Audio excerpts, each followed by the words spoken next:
CSS gives you considerable control over the look of an element's borders. This page, which you can find in this lesson's folder in the Diving Deeper into CSS folder of the course assets, shows the 8 different styles of border available in CSS. If you choose double, groove, inset, outset or ridge, you need to make sure that the border width is reasonably large, otherwise the effect won't be displayed.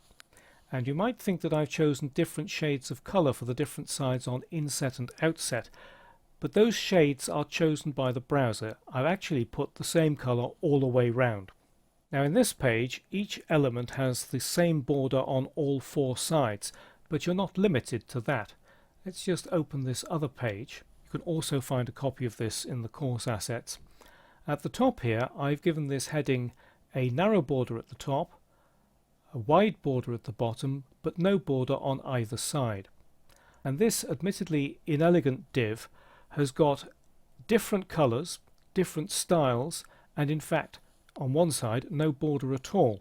This effect here is created by giving a div 0 width, 0 height, but very broad borders.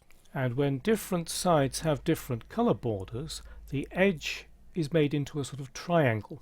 So basically you end up with these 4 triangles, and this single triangle down here is created by giving one side a colour green but making the other borders transparent. So with a little imagination you can do all sorts of weird and wonderful things with borders, but let's try something a little bit more practical. Let's go to the Pacific Highway case study, and on the home page I've got this large hero image which is followed by the intro article. But if we go to the next page, there's no hero image. The intro article sort of looks rather lonely. So to make it stand out a bit better, what I plan to do is to give a very thin, subtle border on the top and on the bottom, and then a background colour. So let's get to work in Dreamweaver. There's the intro article in bigsur.html, and I need to find the correct selector, so let's go down. There it is, #intro. And then we need to create the border. So that's the border icon in the properties pane, and here are the border properties.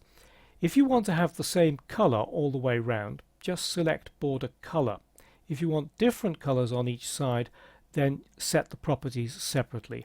I'm going to set border top color and border bottom color. I know the color that I want, so I'm just going to type it in directly alongside. It'll be #ed_ed_eb,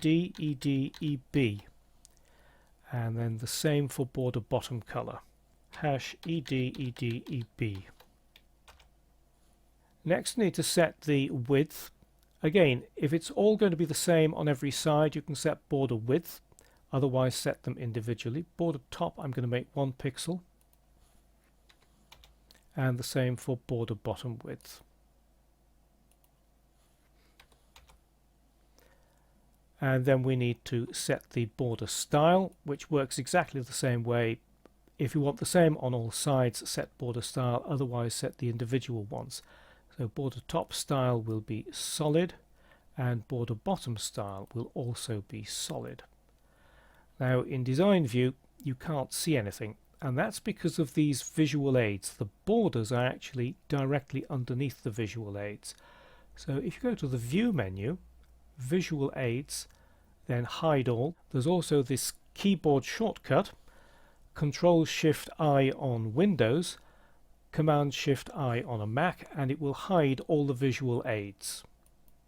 And there we are, and you can see there's just that very subtle border there and the very subtle border there. So let's give it a background color. That's the background section there, background color. I've chosen the color, I'll just type it in directly. It's #FCFBF7.